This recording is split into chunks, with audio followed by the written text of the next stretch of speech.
Welcome back. Hey, every scar has a story, every betrayal leaves a mark, and every secret eventually comes to light. From heartbreaking family conflicts to shocking relationship betrayals, these emotional stories will take you through pain, resilience, and the moments when karma finally comes knocking. Don't forget to subscribe. Your next unforgettable tale starts now. She smiled while asking me to sign paperwork she claimed was for our taxes. It was actually the last document she needed before filing for divorce and taking everything she thought I hadn't protected. Here's how it happened. If someone had told me 5 years earlier that my own wife would rehearse the end of our marriage with the same calm expression she used while folding laundry, I would have laughed. Not because I believed she was perfect, because I believed we were. My name is Omari Talbot. I was 38 years old when my marriage ended, and until then I thought loyalty was something that grew stronger with time. Turns out betrayal grows quietly too. It doesn't arrive with screaming matches. It comes wrapped inside ordinary Tuesdays. My wife, Sade Talbot, and I lived in a brick home just outside Charlotte, North Carolina. Nothing about our neighborhood looked dramatic enough for the kind of story I'm about to tell. Kids rode bicycles until sunset. Neighbors waved while mowing their lawns. Saturday mornings smelled like coffee and fresh-cut grass. People assumed we were one of those couples who had figured life out. We encouraged that assumption. At church, we'd sit together. At neighborhood cookouts, she'd laugh while holding my arm. On social media, birthdays and anniversaries looked picture perfect. None of that was real anymore. Maybe it hadn't been real for longer than I realized. We met when we were both in our 20s. She worked at a regional bank. I had just accepted a position as a financial systems analyst for a healthcare company. Neither of us had much money. We rented a tiny apartment where the refrigerator hummed louder than the television. Some nights we'd eat pancakes because groceries were running low. We laughed through those days. Those memories made everything that came later hurt even more. Success changes people. Or maybe it simply exposes who they've always been. Over the years, my career grew steadily. I never became rich. I became comfortable. Promotions came. Raises followed. Eventually, I began consulting for smaller healthcare networks on weekends. That extra income wasn't flashy. I invested almost all of it. Slowly, patiently, the same way my father taught me. He always said, "A dollar that survives temptation will eventually introduce you to freedom." After he passed away, he left me something far more valuable than money: discipline, and a modest inheritance I never mixed with our marital accounts. At the time, that decision wasn't about protecting myself. It was simply following his instructions. I had no idea those instructions would someday save me. The first real change in Sade happened after she received a promotion. She became vice president at her bank branch. Longer hours, more networking dinners, weekend conferences. I celebrated every achievement. She barely acknowledged mine. When clients complimented my consulting work, she'd smile without looking up from her phone. When friends asked how business was doing, she'd answer before I could. "Oh, he's obsessed with spreadsheets." Everyone laughed, including me. Now I understand. Disrespect rarely begins loudly. It starts disguised as jokes. Then came the criticism. Everything about me suddenly required improvement. The way I dressed, the car I drove, how I pronounced certain words, the restaurants I preferred. She began comparing me to husbands she barely knew. You know, Kamai's husband surprised her with a luxury SUV. You know, the Johnsons vacation in Greece every year. You know, successful men don't still wear watches from department stores. I'd laugh it off. I thought stress was talking. I kept choosing grace. She kept choosing contempt. The loneliness inside my own home became difficult to explain. She stopped asking how my day went, stopped waiting for dinner, stopped sitting beside me during movies. Some nights she'd disappear into the guest room claiming she had conference calls. Other nights she'd scroll endlessly through her phone with a smile I'd stopped receiving months earlier. I asked once, "Everything okay?" She didn't even glance up. "You worry too much." That sentence became her favorite weapon. Her family noticed my silence. They interpreted it as weakness. Especially her older brother, Tazehorn. He loved reminding everyone he owned 3 car dealerships. Whenever we visited, he'd find a reason to criticize me. Consulting isn't real business. You should think bigger. You've gotten too comfortable. Sade never defended me.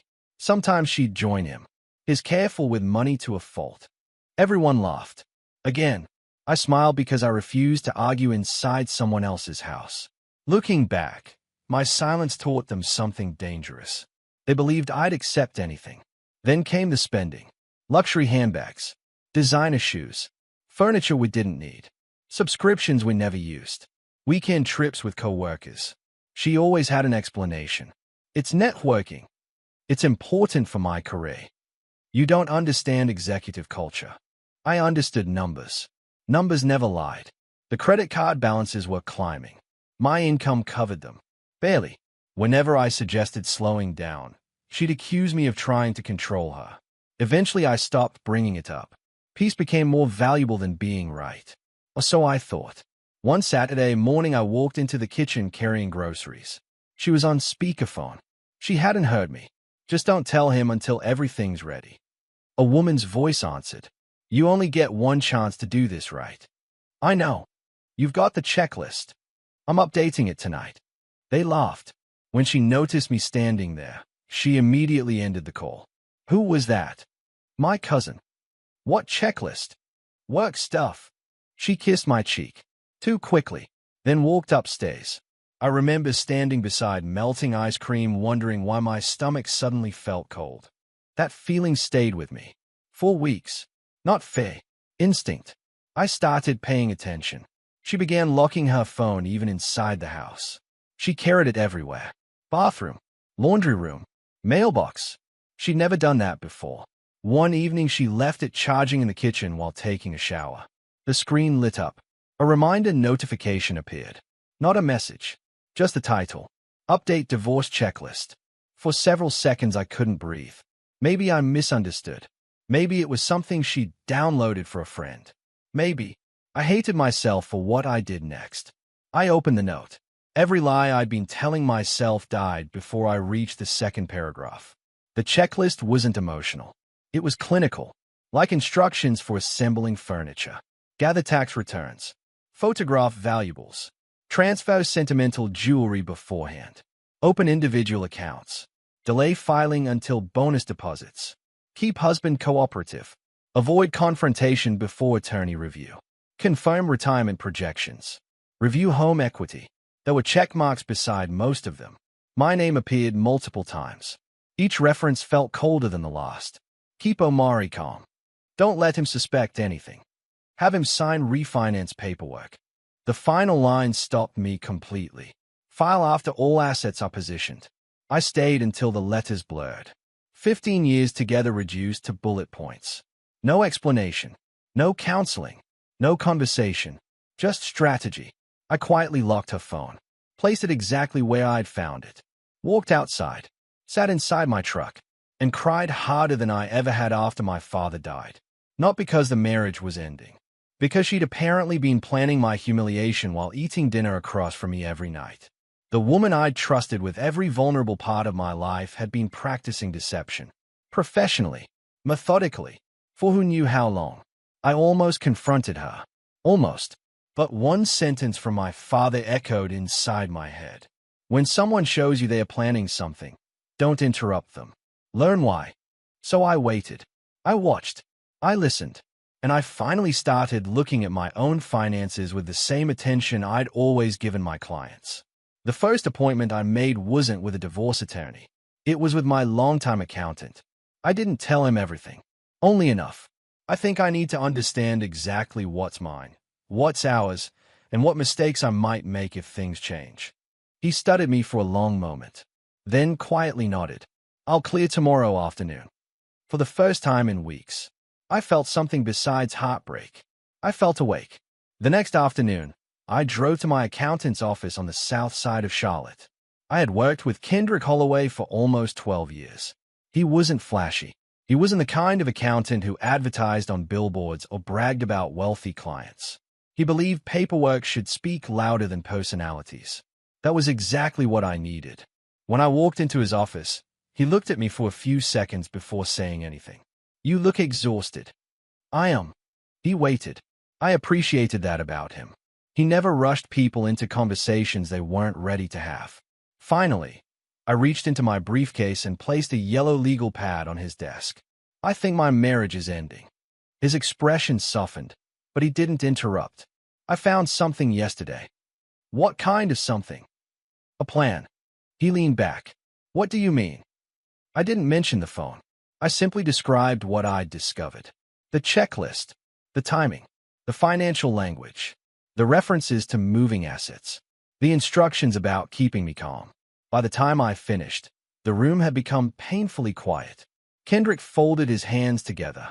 Have you confronted her? No. Good. That surprised me. I thought you'd tell me I should. He slowly shook his head. Not until you understand your position. He pulled my financial file from a cabinet that contained nearly every tax return I'd filed since becoming his client. For almost 3 hours we reviewed everything. Every account, every investment, every loan, every property record, every retirement statement, every insurance policy, every document my father had insisted I organize years before. As the stacks grew across the conference table, something unexpected happened. The panic began to shrink. Facts have a way of calming fear. When we reached the investment accounts, Kendrick paused. This one. He tapped the folder. Your father established this before his death. I nodded. He always told me not to touch it unless I absolutely had to. And you listened. I never added marital income. You never withdrew from it either. No. He looked directly at me. That matters. Then he opened another file. The consulting business. Technically, it wasn't even a company. I operated as an independent consultant helping regional healthcare providers improve their financial software systems. Most weekends. Some evenings. Nothing glamorous.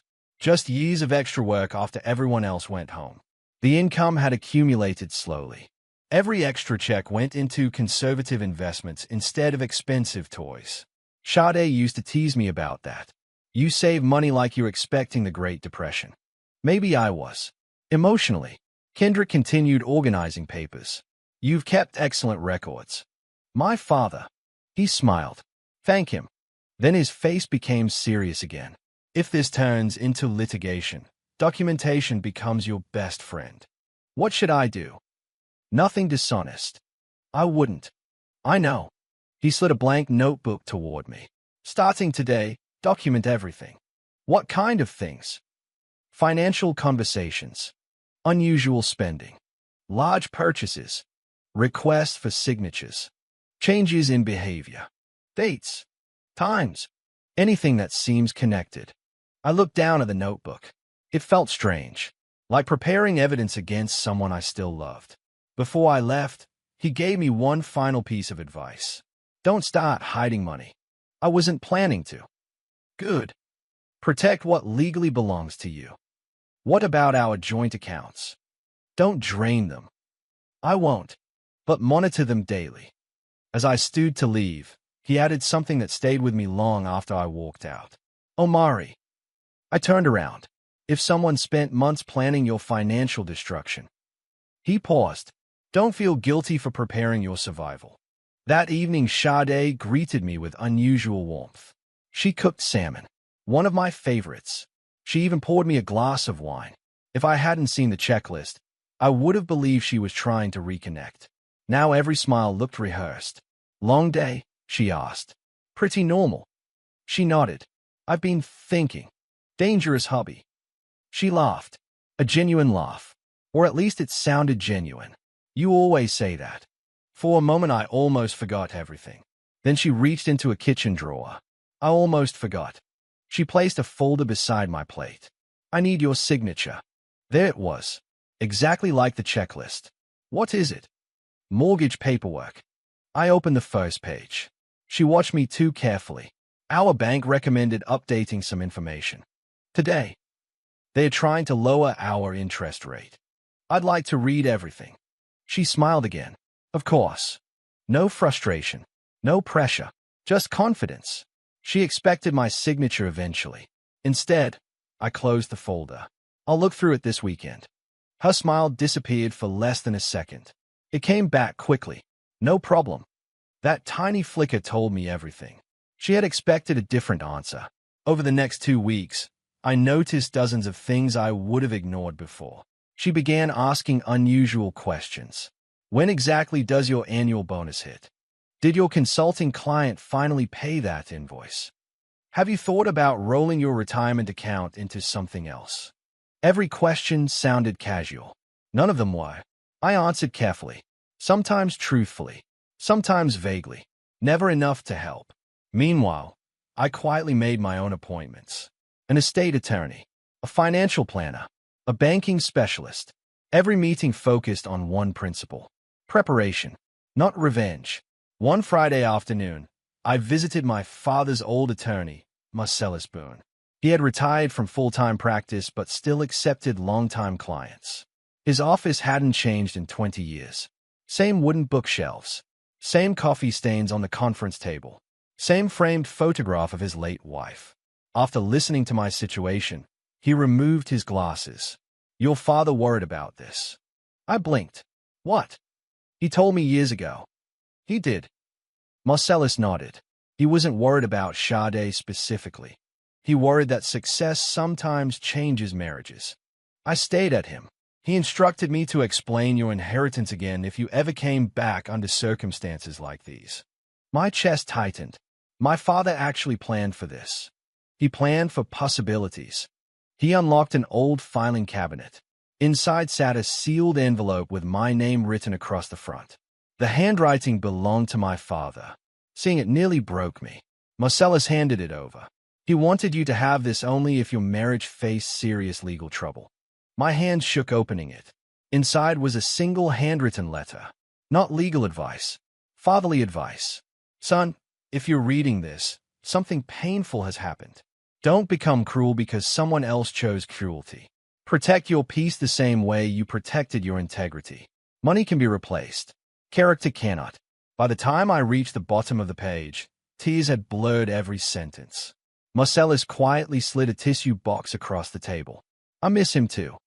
That letter became my compass. Every decision afterward had to answer one question. Would my father recognize the man I was becoming? If the answer was no, I didn't do it.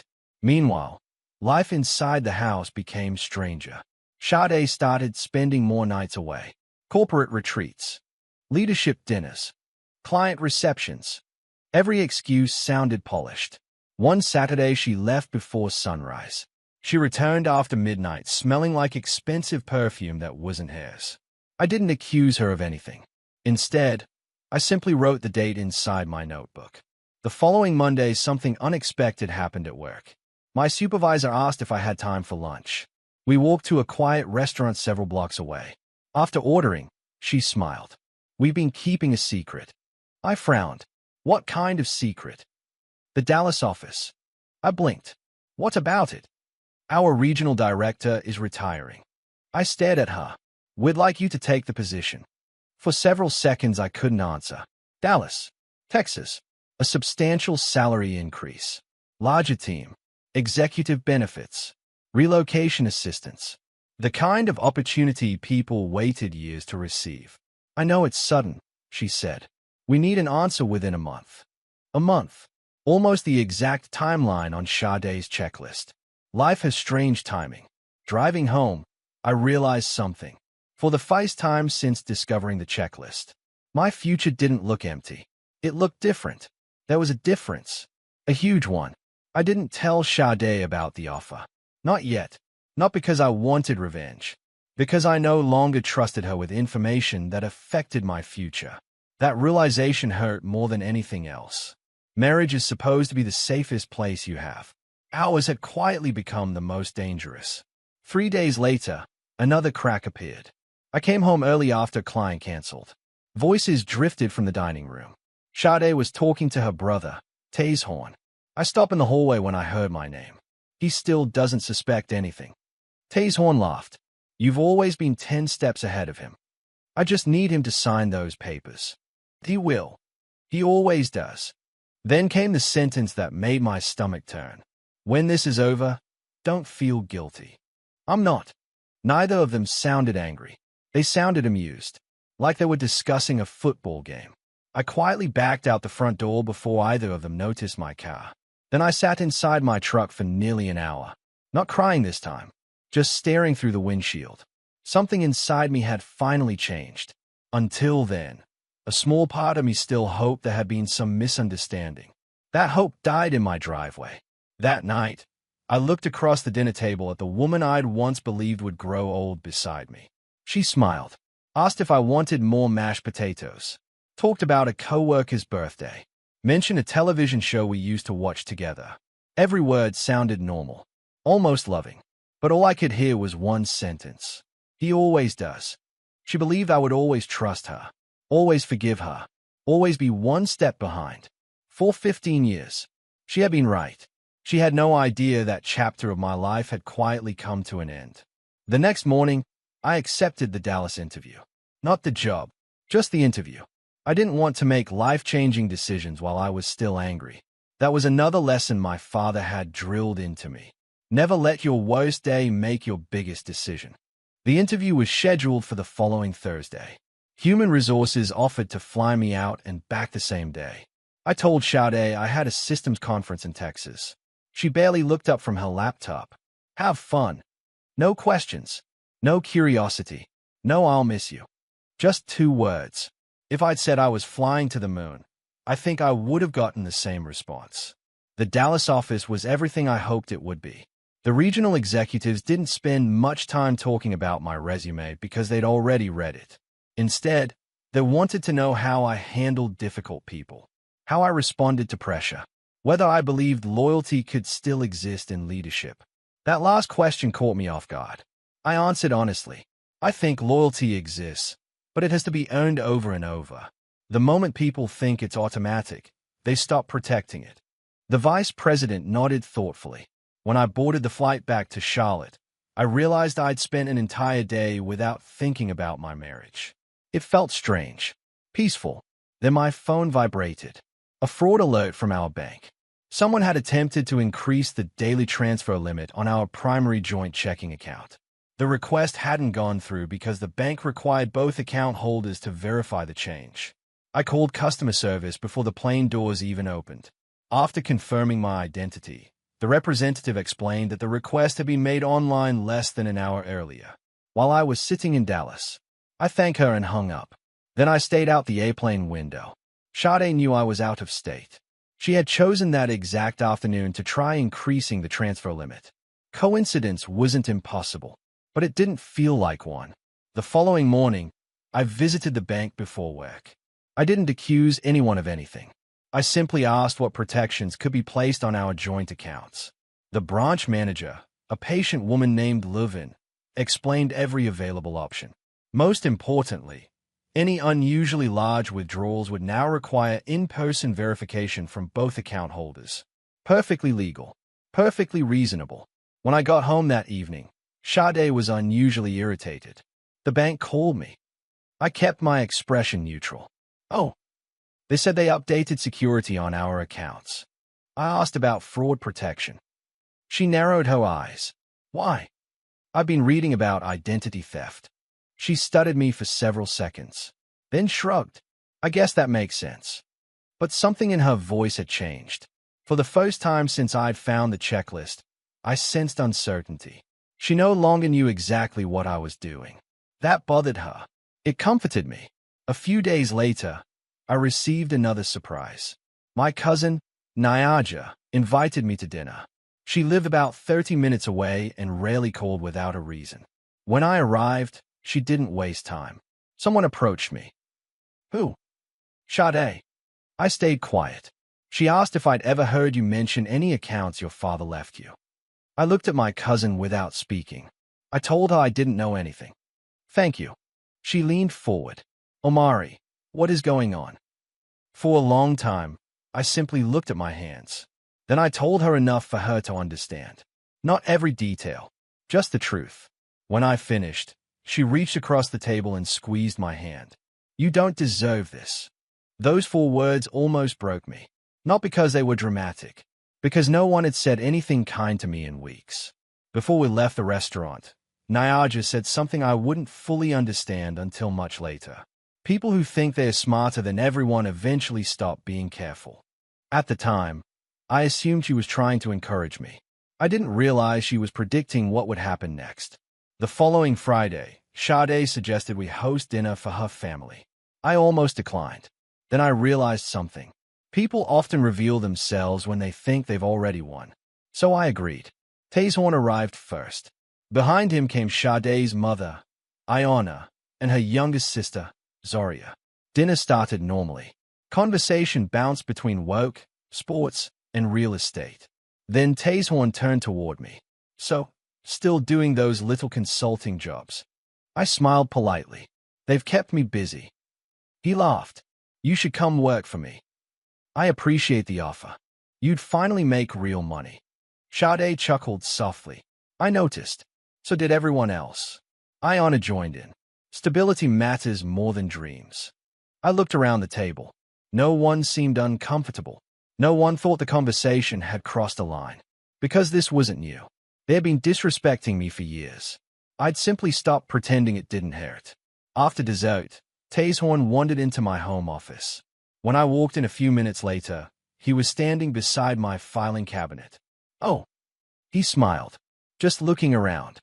I didn't answer. Instead, I walked to the cabinet and quietly locked it. His smile faded. Didn't know you locked paperwork. I do now. For a brief second, we simply stared at each other. Then he laughed awkwardly and walked away. That night, after everyone left, I checked the small notebook where I'd been documenting everything. I added another entry. Taeshorn entered home office without permission. I was beginning to notice a pattern.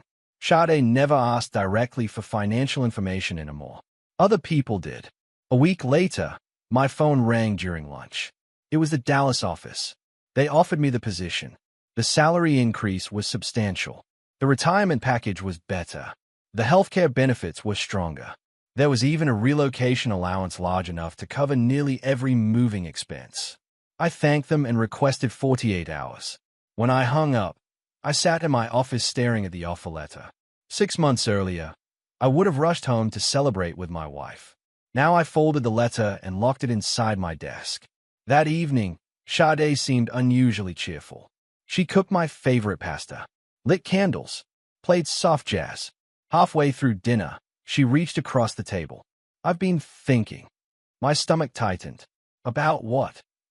Us. I waited. I know we've been distant. I nodded slowly. I want us to start fresh. For a split second, hope tried to return. Then she continued. I made an appointment with a financial planner. There it was. Again, not marriage counseling, not therapy, money. We should combine everything. I looked at her. I thought everything already was. She smiled. Almost everything. I knew exactly what she meant. She wanted access to the inheritance she'd never been able to reach. I'll think about it. She withdrew her hand. You've been saying that a lot lately. So have you. Her eyes narrowed slightly. What does that mean? Nothing. The silence that followed stretched across the room. Neither of us touched our food. For the first time since our marriage began, dinner felt like a chess match instead of a conversation. Later that night, after she'd gone to sleep, I walked quietly through the house. Every room held memories. The hallway where we'd painted walls together. The living room where we'd opened Christmas gifts. The kitchen where we'd danced while waiting for cookies to bake. I realized something painful. The house wasn't making me sad. The memories were. Because they belonged to two people who no longer existed. The woman sleeping upstairs wasn't the same woman who had once eaten pancakes with me on a broken couch. And I wasn't the same man who believed love alone could protect a marriage. As I stood in the darkness, my phone buzzed. It was an email from Dallas. The subject line read, "Congratulations and welcome to the team." Attached was the formal employment agreement. I read every page carefully. Then I signed it electronically. For the first time in months, I made a decision that belonged only to me. I didn't feel guilty. I didn't feel triumphant. I simply felt free. I had no idea that less than a week later, Sade would make the one mistake that would unravel every careful plan she'd spent months putting together. The mistake happened on a Wednesday afternoon. I wasn't supposed to be home. One of my clients had postponed a meeting at the last minute, so I decided to work from the house for the rest of the day. Around noon, I realized I'd left an external hard drive in my home office. I parked in the driveway as quietly as I could, thinking the house would be empty. Instead, I heard voices before I even reached the front door. The voices weren't loud. They were comfortable, confident. I recognized Sade's laugh immediately. The second voice belonged to Tae's horn. A third belonged to a man I'd only met twice before, Sade's college friend, Deshaun Merriweather, who had recently become a real estate broker. The front door wasn't fully closed. I wasn't trying to eavesdrop. I froze because I heard my name. He still hasn't figured it out, Tae's horn said. Sade laughed. I told you. Omari lives in spreadsheets, not real life. The three of them laughed together. Deshaun spoke next. So once he signs the refinance paperwork, that's it. Pretty much, Sade answered. The attorney already has everything else ready. And the house? I'll keep it. What if he fights you? She sounded almost offended by the question. He won't. How are you so sure? Because he hates conflict. Tae's horn chimed in. He's spent 15 years trying to keep everybody happy. More laughter. I stood perfectly still. Every instinct told me to walk inside and end the conversation. Instead, I listened. Deshaun lowered his voice. So, what about after? What about after? Sade asked. You and me. There was a brief silence. Then she laughed again. You really don't know me. What does that mean? It means I'm not planning another relationship anytime soon. So I'm just. You were helpful. The room became quiet. Even Tae's horn didn't speak. After several seconds, Deshaun cleared his throat. I thought we were building something. We were building leverage. My chest tightened. For the first time, I realized the manipulation wasn't limited to me. She had been using him too. He sounded genuinely confused. You told me. I told you what I needed to tell you. There was another long silence. Finally, Tae's horn spoke. Let's stay focused. Sade agreed immediately. Exactly. I quietly stepped away from the door before anyone noticed my truck. As I drove away, I wasn't thinking about Deshaun. I wasn't even angry anymore. I was exhausted. There was something terrifying about hearing someone you loved discuss people as if they were tools. It explained everything. The coldness, the planning, the lack of guilt. To her, people were useful until they weren't. That afternoon, I called my attorney. By then, I'd officially retained one. Her name was Celeste Rowan, and she'd practiced family law for over 20 years. I met her in her office an hour later. She listened without interrupting. When I finished describing what I'd overheard, she folded her legal pad closed. You've done exactly what I've advised. I've tried. You haven't retaliated. No. You haven't hidden assets. No. You haven't threatened anyone. No. She nodded. Keep doing that. I feel like I'm losing. She leaned forward. Omari, people who build elaborate plans usually make one dangerous assumption. What's that? They believe nobody else is preparing. That sentence stayed with me. The next few days passed quietly. Too quietly. Sade stopped mentioning the refinance paperwork altogether. She stopped asking questions about my finances. She even became affectionate again. One evening she leaned against my shoulder while we watched television. Another night she asked if we could go out to dinner over the weekend. If I hadn't known better, I might have believed she had changed her mind. But every kind gesture came after months of deception. Trust doesn't return because someone smiles. It returns because someone tells the truth. She never did. On Friday afternoon, I received a call from Human Resources in Dallas. They wanted to confirm my start date. I requested 6 weeks. That would give me enough time to sell my share of the Charlotte house if necessary, finish current consulting contracts, and relocate without rushing. Everything suddenly felt real. I was leaving, not because I wanted to escape, because my future no longer existed in that house. That evening, Sade came home carrying takeout from my favorite barbecue restaurant. She almost seemed cheerful. I thought we deserved a nice night. We do. We ate in relative silence. Then she surprised me. I scheduled a meeting with an attorney. I looked up. Oh, to update our estate planning. Another lie. Her face never changed. I wondered how many lies she'd told over the years that I'd never questioned. She pushed a folder across the table. There are just a few signatures. I didn't even open it. I'll have Celeste review it. The words slipped out before I could stop them. Sade froze. Who's Celeste? My attorney. For the first time in 15 years, I watched genuine panic flash across her face. Only for a second. But it was there. You hired an attorney. Yes. For what? I thought it was responsible. Neither of us spoke. The silence felt heavier than any argument we'd ever had. She slowly pulled the folder back toward herself. I didn't know we needed lawyers. I didn't either. She stood, gathered the dishes, and walked into the kitchen. I heard a cabinet door close much harder than necessary. That night she barely spoke to me. Around midnight, I woke to the sound of whispering. She was on the back patio. Her voice was low, but I could hear enough. He has a lawyer. A pause. I don't know. Another pause. No, don't do anything yet. She ended the call a minute later. When she came back inside, she thought I was asleep. I closed my eyes and slowed my breathing. She stood beside the bed for several seconds, just watching me. I still don't know what she was thinking. The next Monday, everything exploded. I was at work when my phone buzzed. The caller ID showed Sade. I answered. Hello. Her voice was sharp. Did you move money? I transferred my consulting income into my business account. Why? Because it's business income. You've never done that before. I've always had that account. You know exactly what I'm talking about. I stayed calm. What happened? She didn't answer.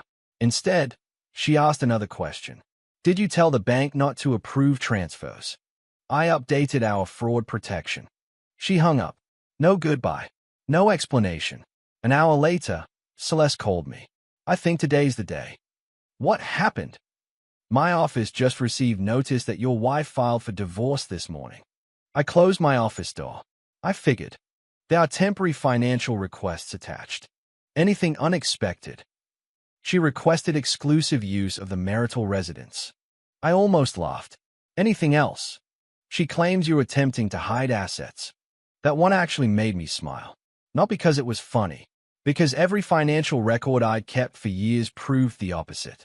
Celeste continued. I'll handle the response. What should I do? Go home after work. And be polite. That's all. That's all. When I pulled into the driveway that evening, a thick envelope was taped to the front door. Divorce papers. Exactly 3 weeks after I found the checklist. Just like she'd planned. Only one thing had changed. She no longer knew the game I was playing. Or rather, she didn't realize I had stopped playing Hayes and started protecting my own. I stood on the front porch for almost a minute before peeling the envelope from the door. The neighbors were outside. Mr. and Mrs. Wilcox were walking their golden retriever. A teenager across the street was washing his truck. Life kept moving as if nothing had changed. Meanwhile, 15 years of marriage had just been reduced to a stack of legal papers held together by a metal clip. I walked inside. Sade was sitting on the living room sofa with her legs crossed, scrolling through her phone. She didn't look nervous. She didn't look sad. She looked relieved. You got them, she said without looking up. I did. I figured they'd arrive before you got home. I set the envelope on the coffee table. Neither of us opened it. For several seconds, all I could hear was the hum of the refrigerator in the kitchen. Finally, I asked the only question that still mattered. When were you going to tell me? She looked at me with an expression that was almost bored. I just did. I mean before today. There wasn't a point. No point. The marriage has been over for a long time. I nodded slowly. Apparently. She stood and straightened her blouse. I don't want this to become ugly. I almost laughed. She had spent months planning the divorce in secret. She had tried to get me to sign documents I didn't understand. She had asked relatives to gather information about my finances. Now she wanted to talk about keeping things civil. I don't either, I said. Good. She picked up her purse. I'm staying with my sister for a few days. When were you planning to tell me that? She shrugged. I just did. Then she walked out the front door. No apology. No hesitation. No backward glance. The silence she left behind felt heavier than any shouting match ever could have. I sat down on the couch and finally opened the envelope. Page after page described my life as if it belonged to strangers. She requested temporary possession of the house. She requested spousal support. She requested a significant share of my retirement. She alleged that I had become emotionally unavailable over the past 2 years. There was even a statement implying that I had hidden financial information from her. I read that sentence 3 times. Not because I was angry, because it was the exact opposite of reality. For years, I had tried to discuss money. She had dismissed every conversation. Now the court papers suggested I had been the secretive one. I scanned the documents and sent them directly to Celeste. Within 15 minutes, she called. "Don't respond to your wife." I wasn't planning to. Good. Anything unusual? A few things. She flipped through pages on her end. These requests are ambitious.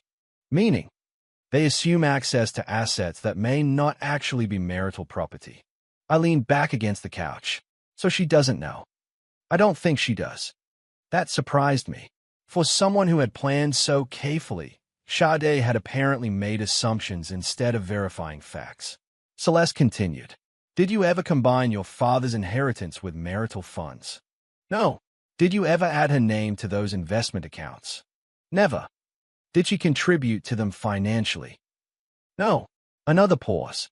"Then let's stick to the truth. I wasn't planning anything else." "I know." The first court hearing was scheduled for 3 weeks later. Those weeks were some of the strangest of my life. Sade stayed with her sister but came to the house whenever she thought I was at work.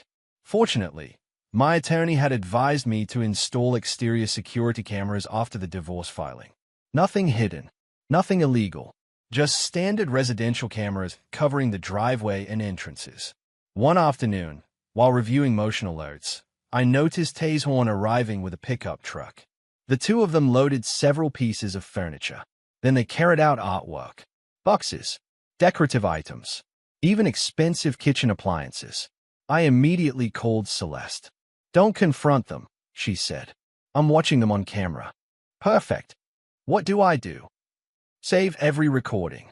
They're taking things. Document everything." By evening, nearly a quarter of the house looked empty. The following morning, my attorney filed an emergency motion requesting that neither party remove additional marital property until the court established an inventory. The judge granted it within 24 hours. When Sade learned about the order, she called me repeatedly. I let every call go to voicemail. The messages became increasingly irritated. "You knew I needed those things. You've always been petty. I can't believe you're doing this." Not once did she mention that she'd already removed thousands of dollars worth of property. Not once. A few days later, Deshaun unexpectedly called me. I almost didn't answer. Curiosity won. "Omari." "Yes. It's Deshaun." "I know." There was a long silence. "I owe you something." I waited. "I owe you the truth." I closed my office door. "I'm listening." His voice sounded exhausted. "I didn't know everything. I figured. I knew your marriage was ending."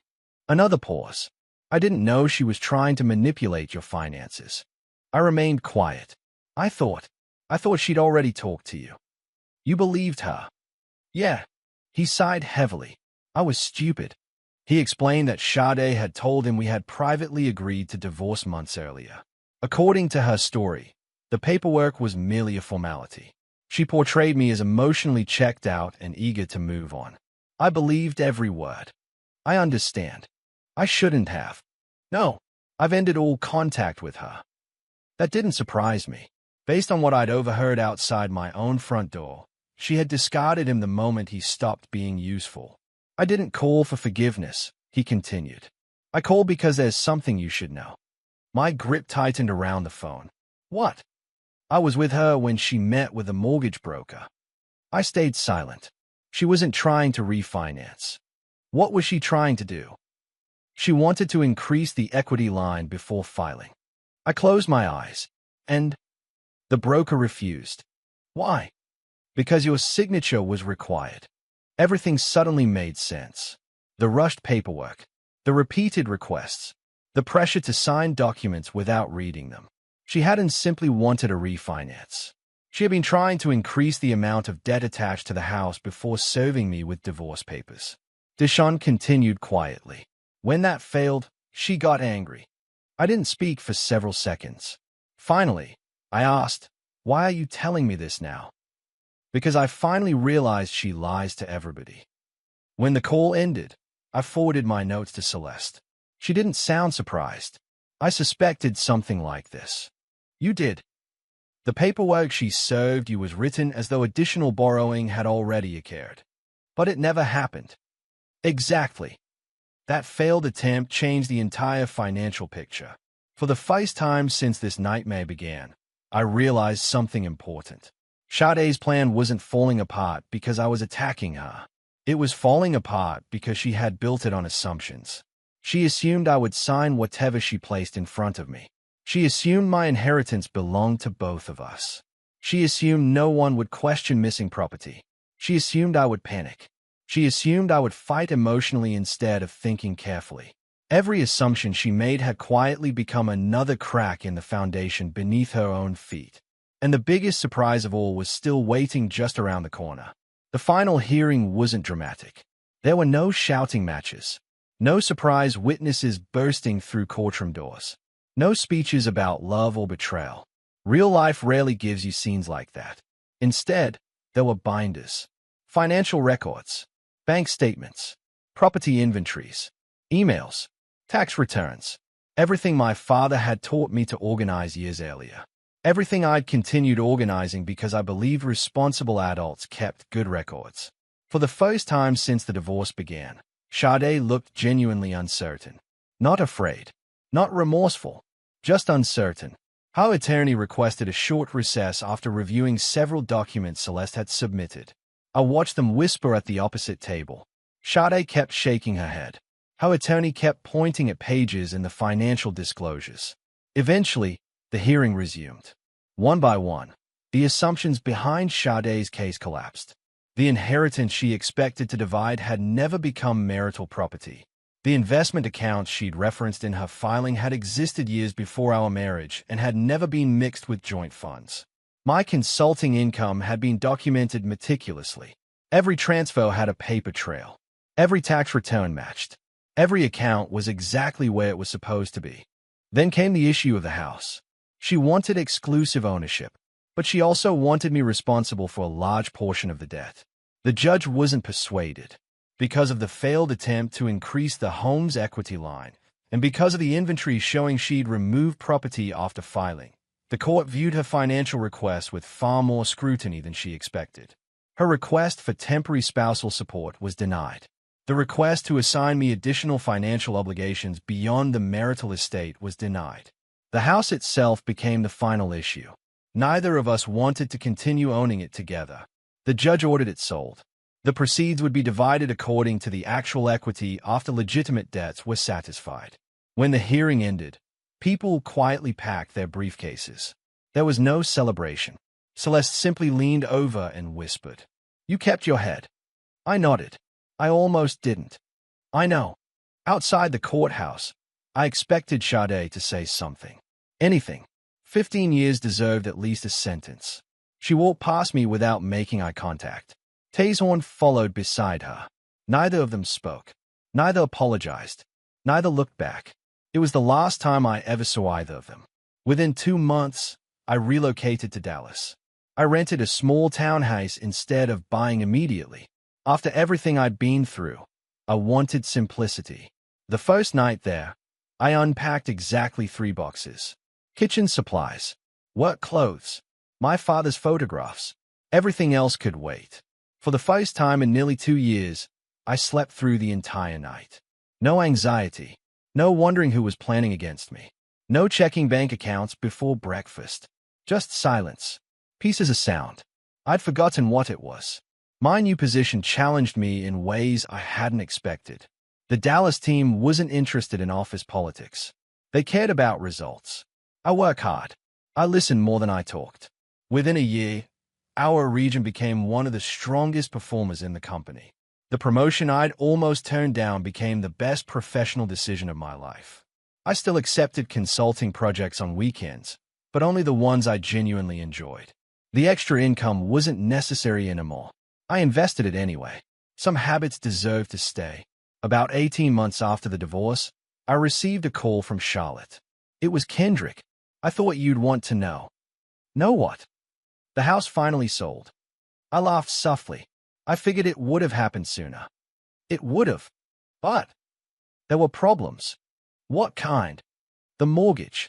Apparently, after the court denied Sade's request to keep the house, she delayed signing several sale documents. The market shifted. Interest rates climbed. The property sat longer than expected. Maintenance costs piled up. Insurance increased. By the time everything was finally resolved, the profit she'd expected had almost disappeared. Instead of walking away with the financial cushion she'd planned for, she received far less than she'd counted on. Her months of strategy had earned her almost nothing. A few weeks later, Niaja called. You won't believe this. What happened? Tazehorn closed one of his dealerships. I didn't know business was bad. It wasn't at first. According to people who knew him, he'd borrowed heavily to expand just before vehicle demand dropped. Inventory sat for months. Loans came due. One location closed. Then another. He spent years mocking me for living beneath my means. Now he was discovering the difference between looking wealthy and actually being financially secure. I didn't celebrate. I simply listened. Another year passed. One Saturday morning, while buying tomato plants at a neighborhood garden center, I unexpectedly ran into an old coworker from Charlotte. After catching up, she hesitated before speaking again. Have you heard anything about Sade? No. I figured you probably hadn't. She explained that Sade had left the bank less than a year after our divorce. Not by choice. A corporate restructuring eliminated several executive positions. Her severance carried her for a while, but finding another role at the same level proved difficult. The lifestyle she'd insisted on maintaining became impossible. The luxury SUV was gone. The expensive neighborhood was gone. The designer shopping had stopped. Several people she'd once entertained every weekend quietly disappeared from her life. Not because anyone publicly exposed her. Not because I sought revenge. Because relationships built on convenience rarely survive inconvenience. I thanked my former coworker and changed the subject. When I drove home that afternoon, I realized something strange. I hadn't felt happy hearing any of it. Just finished. The anger had expired. One rainy Sunday, nearly 4 years after the divorce, I finally opened the envelope my father had left me again. The paper had softened at the folds. I reread the final lines. Protect your peace the same way you protected your integrity. For years, I thought protecting my peace meant surviving the divorce. I finally understood it meant something else. It meant refusing to let betrayal become my personality. I repainted the spare bedroom that weekend, built bookshelves in the study, planted a maple tree in the backyard. Small things, ordinary things, the kind of life I'd always wanted. Not impressive, just honest. Sometimes people ask whether I regret checking Sade's phone that evening. I always answer the same way. I regret that I ever reached a point where my instincts told me something was terribly wrong. The phone didn't end my marriage. It revealed that my marriage had already ended in her heart long before I knew it. Finding that checklist felt like the worst day of my life. Looking back now, it was the first day of the life I was actually meant to have. The greatest twist wasn't that karma eventually found the people who tried to break me. It was that I stopped waiting for karma to make me whole. I quietly built a life where their choices no longer had the power to define mine. And that turned out to be worth far more than everything they had tried to take. Before you go, tell me in the comments, what would you have done in this situation?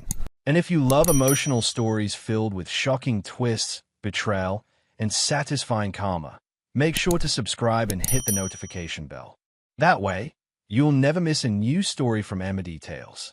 Thank you for watching, and I'll see you in the next tale.